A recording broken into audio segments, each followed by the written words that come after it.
ఇప్పుడే జీ5 app download చేయండి. చూడండి మీ ఫేవరెట్ టీవీ షోస్ ఎప్పుడైనా ఎక్కడైనా. మీకెన్నిసార్లు చెప్పినా బుద్ధి లేదా? సిగ్గు లేకుండా వస్తున్నారు. అయ్యగారి పాపాలు, అమ్మగారి దోషాలు అని సినిమా చూపిద్దామని వచ్చాను.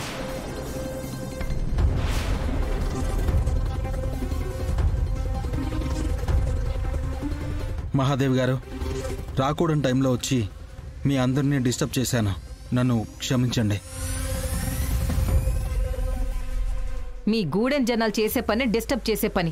వచ్చిన పనేంటో చెప్పండి. ముహూర్తానికి టైం అవుతుంది. ముహూర్తము లేదు, మునక్కడ కట్ట లేదు.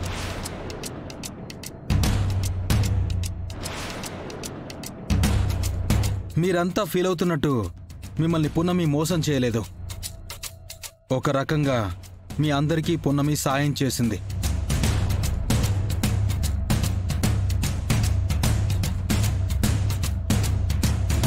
పున్నమి చెప్పి చెప్పి అయిపోయింది. పున్నమి పప్పులు ఉడకలేదని ఇదిగో ఇప్పుడు బావని తీసుకొచ్చింది.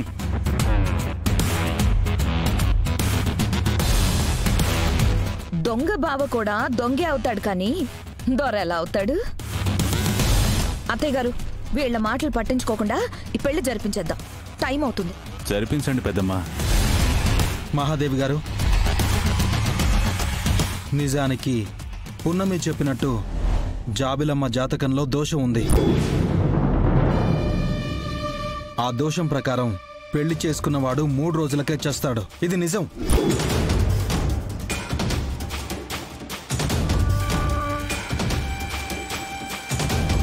అదే విషయం మీకు పున్నమి పదే పదే చెప్పే ప్రయత్నం కూడా చేసింది. ఎంత చెప్పినా వినకపోతే ఆ పృథ్వీని కాపాడుకోవడం కోసం విధిలేని పరిస్థితిలో పున్నమి పెళ్లి చేసుకుంది.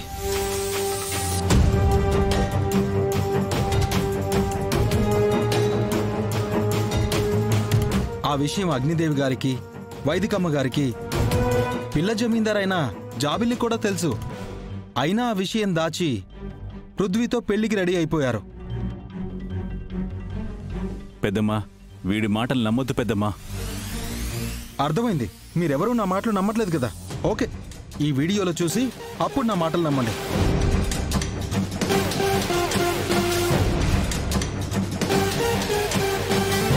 నేను ప్రాణంగా ప్రేమించిన పృథ్వీ చనిపోవడానికి వీలేదు డాడీ.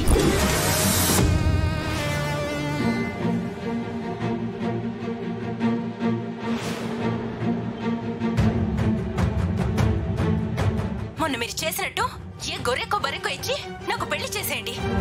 నాకున్న దోషం పోగొట్టండి ప్లీజ్ డాడీ.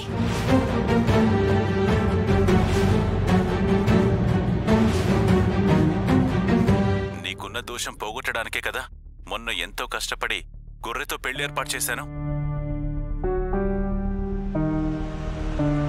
నువ్వే నాకిష్టం లేదని చెడగొట్టావు. ఇప్పుడు ఇంకాసేపట్లో పెళ్లి పెట్టుకుని గొర్రెనో బర్రెనో నేనెక్కడి నుంచి తీసుకురాను?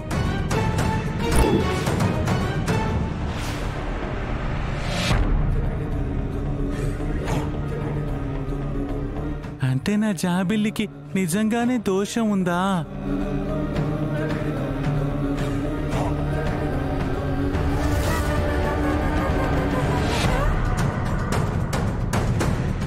అత్తయ్య, వీళ్ళు అబద్ధం ఆడుతున్నారు. అది నిజం కాదు.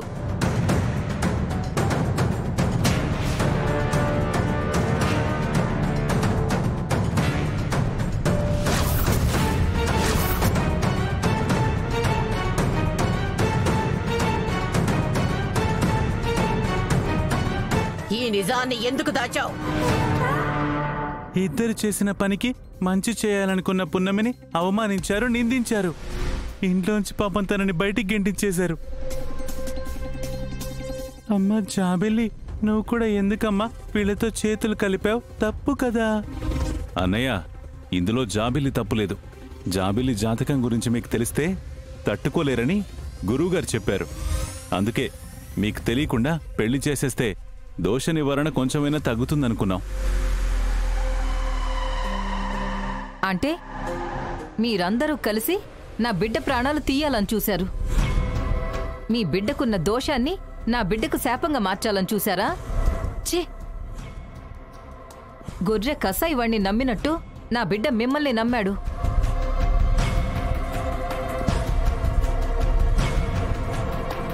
ఆ తాళివ్వరా.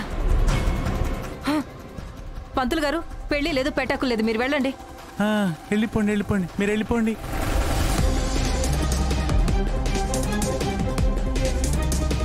ఇదంతా పుణ్యమే చేయించుంటుంది. లాగు బావ మరదళ్ళు కదా, మరదలు కాపురం నిలబెట్టడానికి శంకు ఇలా చేసుంటాడు. ఇక్కడ మనకి ఫేవర్గా ఉన్న విషయం ఏంటంటే పృథ్వీ ఇంకా నిన్ను ఇష్టపడుతూ ఉండడం.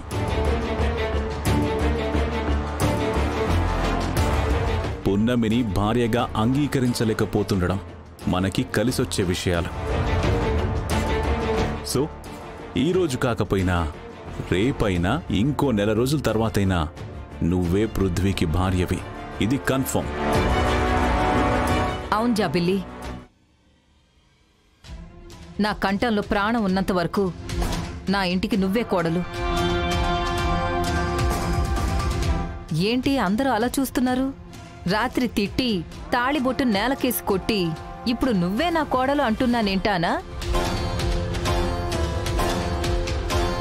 మీరు చేసిన పిచ్చి పని వల్ల ఆ శంకుగాడు డైరెక్ట్గా మిమ్మల్ని పట్టించాడు. అప్పుడు మహాదేవి గారి ముందు ఎలా మాట్లాడాలో ఏం చేయాలో నాకు అర్థం కాలేదు. అందుకే రాత్రి అలా చేయాల్సి వచ్చింది.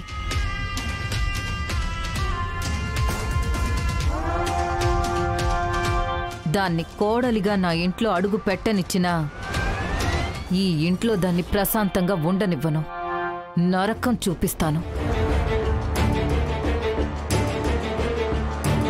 ఈ అత్త వద్దు భర్త వద్దు అని ఇల్లొదిలి పారిపోయేలా చేస్తాను. ఆ తర్వాత నీ దోషానికి శాంతి పూజ చేయించి నా కొడుకుని నీకిచ్చి పెళ్లి చేసి ఈ ఇంటి కోడలుగా చేస్తాను. అలా చెయ్యకపోతే నా పేరు లక్ష్మీయే కాదు. అదంతా బానే ఉంది, కానీ ఆ పున్నమినంత తక్కువ అంచనా వేయదు లక్ష్మి. ఈ రాజమహల్కి పున్నమి ఏమీ కాదు. అలాంటిది మేమెన్ని ప్లాన్లు వేసినా, ఎంత అవమానించినా ఆ పున్నమిని బయటికి పంపించలేకపోయాం. అలాంటిది పున్నమి పృథ్వీ చేత తాళి కట్టించుకుంది. అంత ఈజీగా వదిలించుకోగలమా? నువ్విచ్చిన విడాకుల పేపర్లు చింపి విసిరి కొట్టింది అంటే అర్థం చేసుకోండి, పృథ్వీ విషయంలో అస్సలు కాంప్రమైజ్ అవ్వదు. పున్నమి బలమేంటో బలహీనతలేంటో నాకు తెలుసు. పున్నమి ఇప్పటి వరకు నాలో ఒకవైపే చూసింది. ఈ రోజు నుంచి ఇంకో వైపు చూస్తుంది. నా దగ్గర కోడలుగా బతకడం ఎంత కష్టమో చూపిస్తాను. పిచ్చెక్కి అడవుల్లోకి పారిపోయేలా చేస్తాను. నీ పెళ్లి చేస్తాను.